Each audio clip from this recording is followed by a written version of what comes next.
मित्रों नमस्कार। मैं आपका मित्र ज्योतिषाचार्य कमल जैन। मित्रों आज बात करेंगे कर्मों की विचित्र गति की। यह हम सभी जानते हैं कि कर्म ही हमें सुख दुख से बांधते हैं। गीता में भी कहा गया है कि मानव को कर्म करने ही पड़ते हैं, बिना कर्म किए मानव नहीं रह सकता। कर्मों की गति बड़ी विचित्र है और जो इसे समझ लेता है वो इसे एक खेल की तरह लेकर समझकर इस खेल का न केवल आनंद उठाता है वरन कष्टों से भी मुक्त हो जाता है। ये कैसे होता है यह तो हम समझ ही गए हैं और हम जानते भी हैं कि कर्म हमें सुख दुख देते हैं। गीता भी हमें बताती है जैसा कर्म करोगे वैसा ही फल काटोगे। अब दोस्तों हमारे जीवन में कष्ट ना आए या सुख दुख कैसे आते हैं, कष्टों को कैसे दूर करें, तो इसके लिए थोड़ा सा हमें कर्मों को समझना पड़ेगा। हम अपने जीवन में तरह तरह के कष्ट उठाते हैं। जैसे कोई संतान न होने से दुखी है।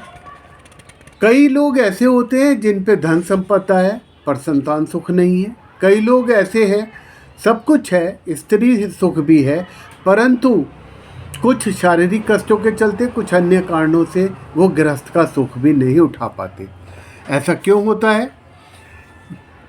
यह सब जानने के लिए हम अक्सर ज्योतिष का सहारा लेते हैं। ज्योतिष शास्त्र पुनर्जन्म और कर्मों के सिद्धांत पर ही आधारित है और ज्योतिष एक ऐसा दिव्य शास्त्र है जो हमें कुंडली देखकर भी मार्गदर्शन करता है और कई दफ़े कुंडली नहीं भी होती। ये इतना गहन शास्त्र है कि जीवन में अगर किसी के सुख दुख कष्ट है और वो कैसा जीवन जी रहा है उसको देख समझ कर भी हमें ज्ञात हो जाता है, हमें संकेत मिल जाता है कि जीवन में कौन से ग्रह अनुकूल है, प्रतिकूल है, कष्ट दे रहे हैं, उनके क्या उपाय करने चाहिए। तो इस संबंध में बहुत समझने वाली बात यह है कि अगर हम कर्मों को समझ लेते हैं, किस तरह के कर्म हमें करने से क्या दुख मिलते हैं, कौन से ग्रह हमें संकेत देते हैं कि किन कर्मों की वजह से हमें कष्ट आ रहे हैं, तो हम उन ग्रहों के उपाय कर लेते हैं।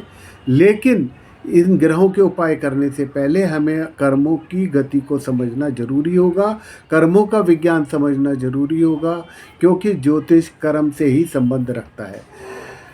ग्रह तो ना हमें कोई ग्रह कष्ट दे रहे हैं ना सुख दे रहे हैं। ग्रह तो सिर्फ हमारे कर्मों के, मानव के कर्मों का प्रतिनिधित्व कर रहे हैं और हमारे जन्म के समय वो खास संयोजन पर, संरचना पर हमारी कुंडली में या यूं कहे आकाश मंडल में खास संरचना के तहत खास जगहों पर स्थित होते हैं जो हमारी कुंडली में जन्म के समय परिलक्षित होता है।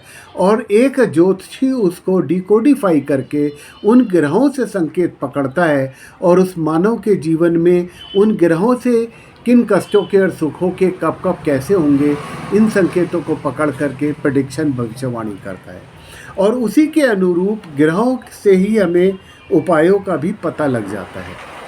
अतः थोड़ा सा अब हम यहाँ कर्मों को समझें तो हमें बहुत आसानी हो जाएगी कि हम अपने जीवन में किस प्रकार सुख प्राप्त कर सकते हैं और कष्टों से निवारण कर सकते हैं।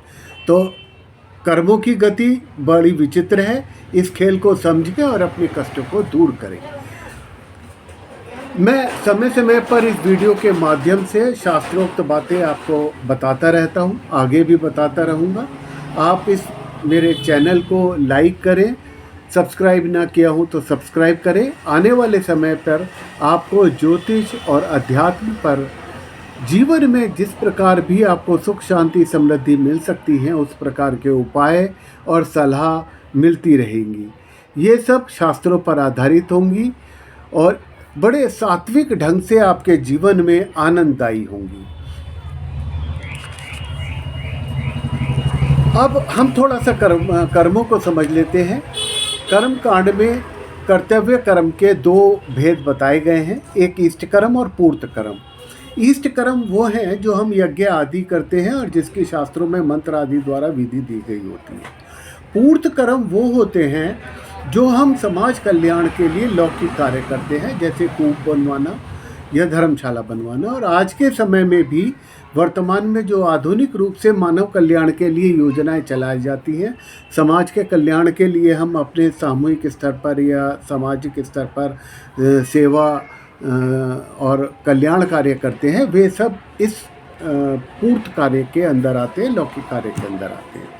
परंतु इसके अलावा भी कुछ अन्य प्रकार के कर्म हैं, जैसे हम अपने शरीर मन की शुद्धि के लिए, समाज और पर्यावरण की रक्षा के लिए कुछ कार्य करते हैं और नित्य प्रति करते हैं, ये नित्य कर्म कहलाते हैं।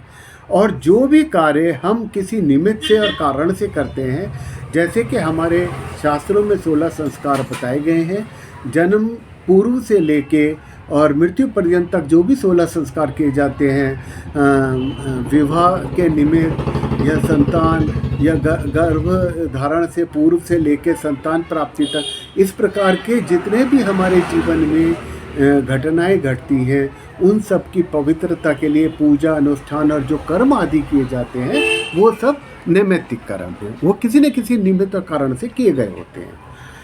और यहाँ ये जानने वाली बात है, शास्त्रों में इन जो नित्य कर्म है और नैमित्तिक कर्म है, इनकी आज्ञा दी गई है और ये हमारे मोक्ष मार्ग में बाधक नहीं होते हैं।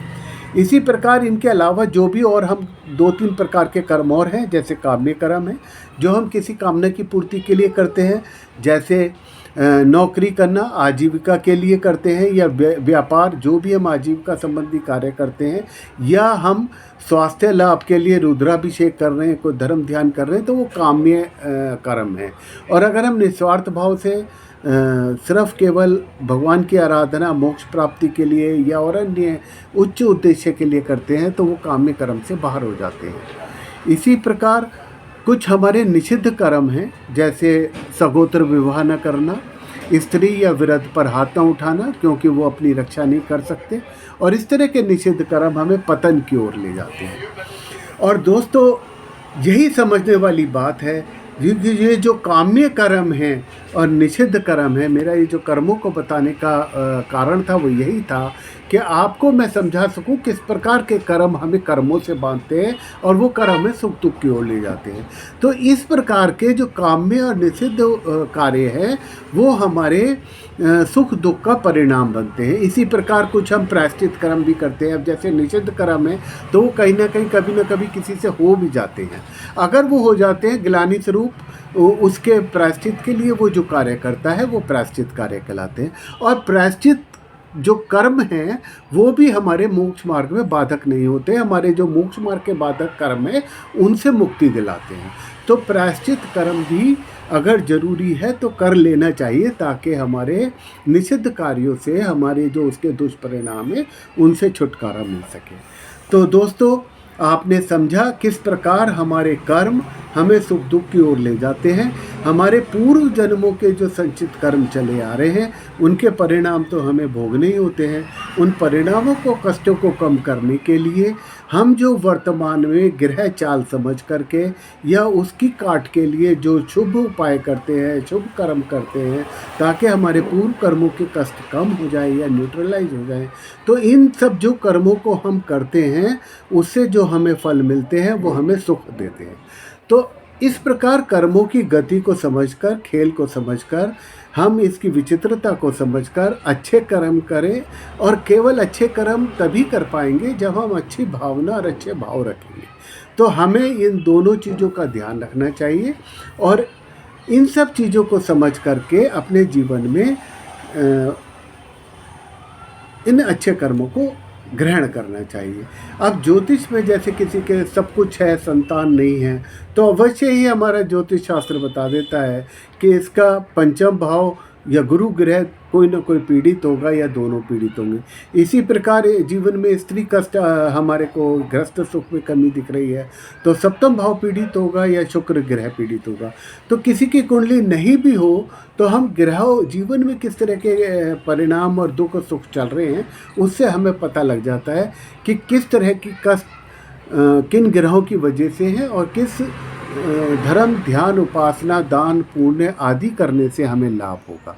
तो इसके लिए आप सर्वप्रथम तो अपने आचरण पर ध्यान दें, दूसरे, अगर आपके जीवन में कोई कष्ट आ भी रहा है, आ भी जाता है, तो अच्छे ज्योतिषाचार्य से संपर्क करें और उसका कुंडली का ग्रहों का विवेचन कराकर मार्गदर्शन प्राप्त करके तदनुरूप सदाचार करें। और जो भी आप सदाचार या सत्कर्म करते हैं वही उपाय कहलाते हैं। मंत्र, जप, तप, ये सब उपाय के अंतर्गत आते हैं। हमारा शोधाचरण भी उपाय के अंदर आता है। इन कर्म से संबंधित इस विषय पर आगे फिर और भी चर्चा मेरी जारी रहेगी और हम चर्चा करते रहेंगे। आप सब अपने जीवन में सुख उठाएं, लाभ उठाएं, सद्कर्म करें। प्रभु आपके जीवन में सुख, शांति, समृद्धि दे। इसी कामना के साथ मैं आप सबको नमस्कार, धन्यवाद देता हूँ।